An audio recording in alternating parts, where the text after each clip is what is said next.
Hello friends, welcome back to another video. Today we're going to go back to the basics of just baking.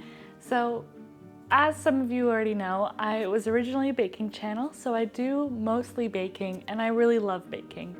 And I figured we'll take it slow again, we'll have another slow day, and we're going to go ahead and bake a delicious treat using my spice mix I've made. This is my homemade pumpkin spice mix. I went ahead and made a video about this a couple weeks ago, I believe.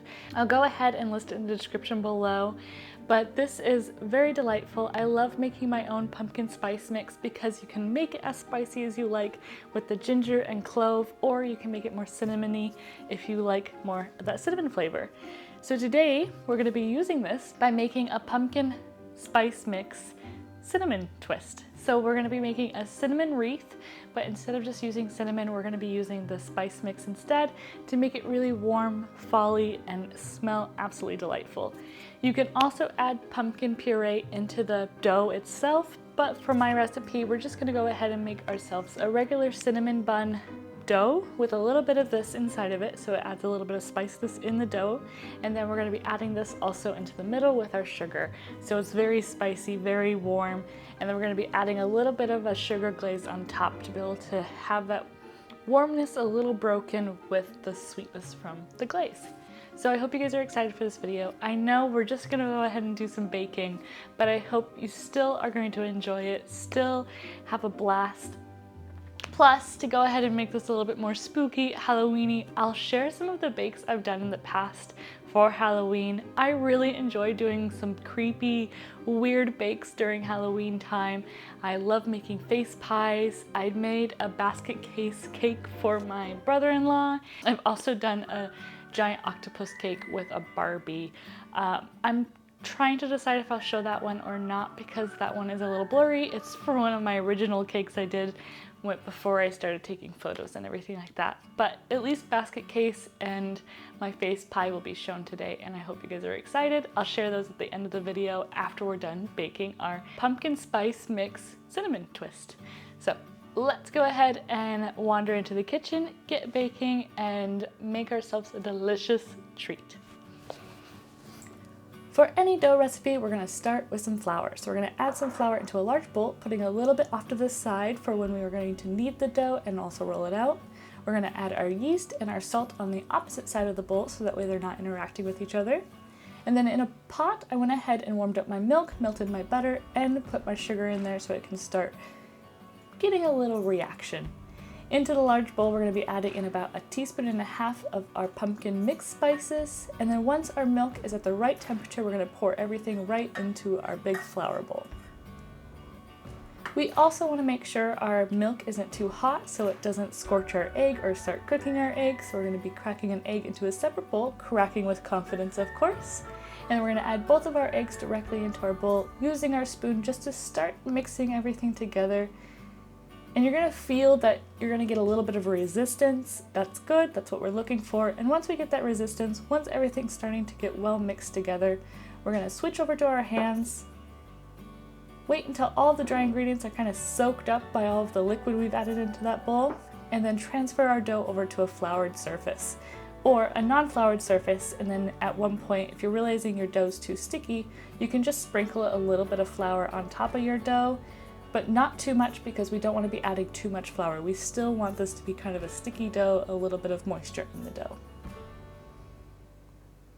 And then we're going to just knead for about 10 to 15 minutes. You can also use a machine to do this, but it's a great workout. It's a great stress reliever.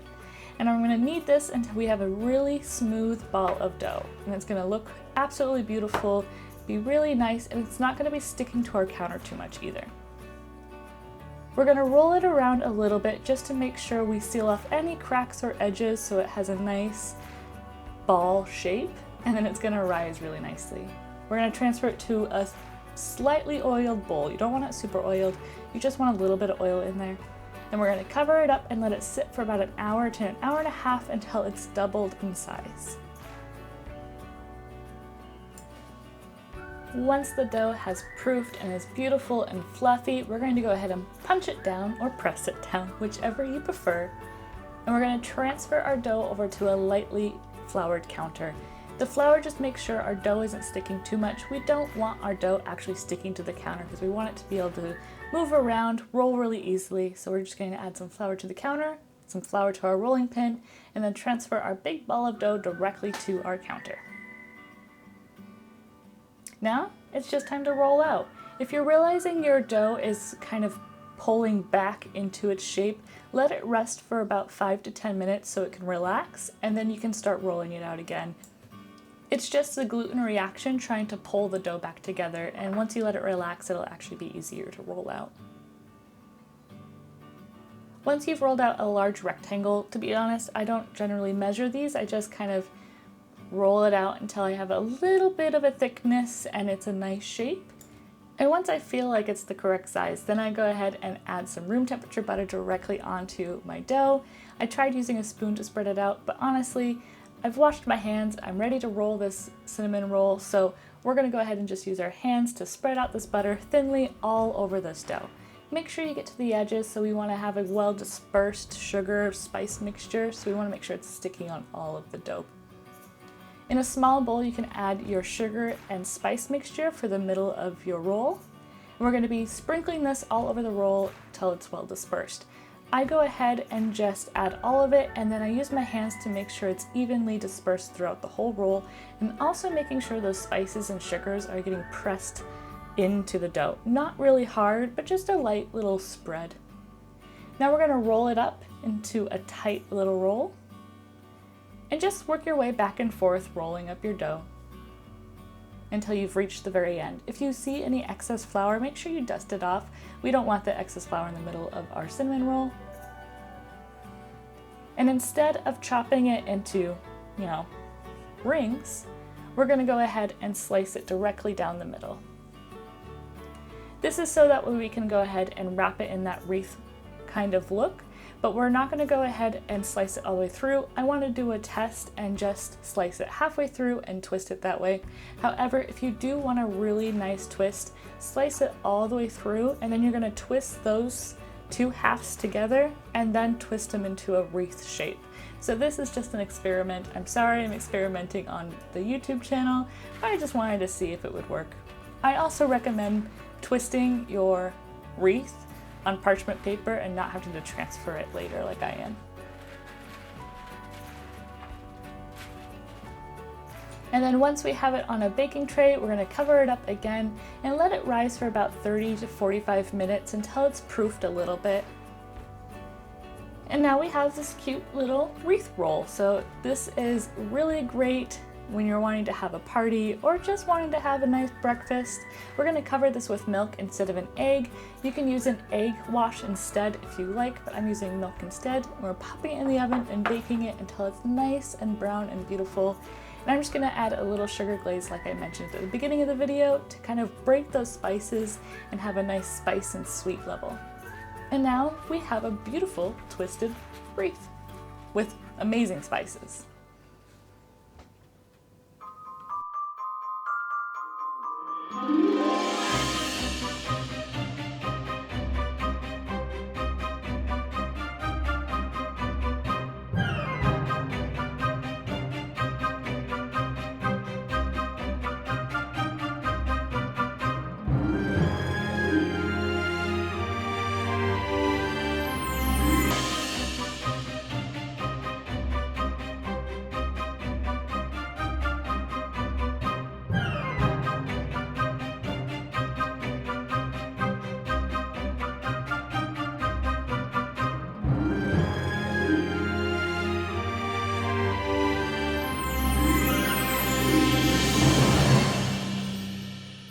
I hope you guys enjoyed that bake. I know it took a little bit more time. With a yeasty dough, it always takes a little bit of time, but you're gonna get amazing flavors.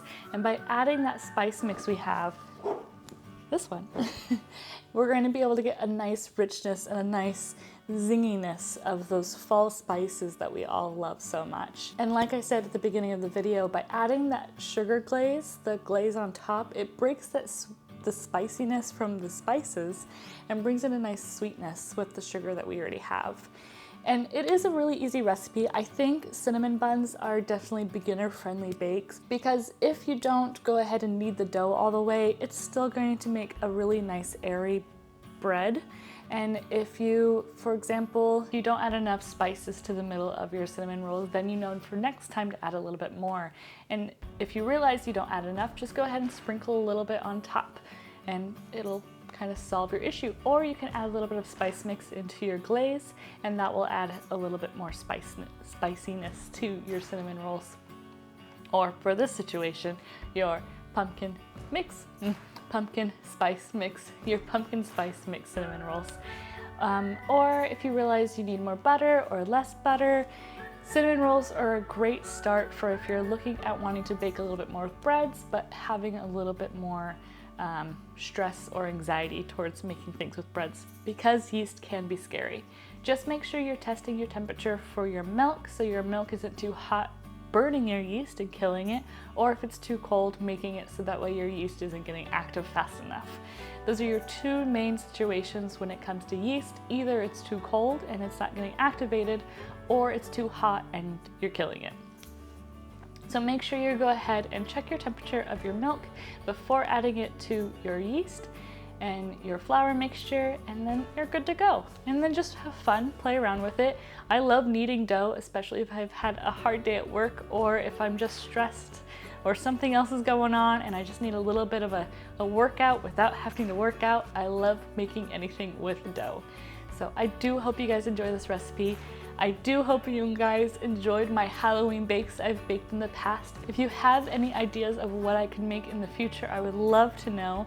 I'm always looking for some fun Halloween bake ideas.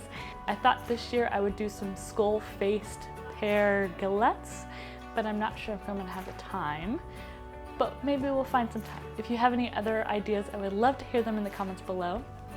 Again, if you liked this video, make sure you go ahead and give it a little like button. If you didn't like it, I'm sorry. You can always let me know in the comments below what I could do differently. I'm always happy to get some advice, but only if it's not mean. Don't be mean. You can give me, like, you know, positive criticism? What is that word? Critiques. Constructive criticism. So you can go ahead and share some constructive criticism if you did not like this video. I'm happy to hear what I could do better, or if you're looking at having me add anything else into the videos. And if you like content that has to do with baking, books, or cozy content, go ahead and subscribe. I try to post a video at least once a week on Thursdays. And yeah, that's it. So I do hope you guys enjoyed this video. I know it wasn't a super witchy video, but baking and playing with spices and having fun in the kitchen, I think always adds a little bit of a witchy attitude. So I hope you guys have a fantastic day, a wonderful rest of your week, and I'll see you guys next week. Ciao!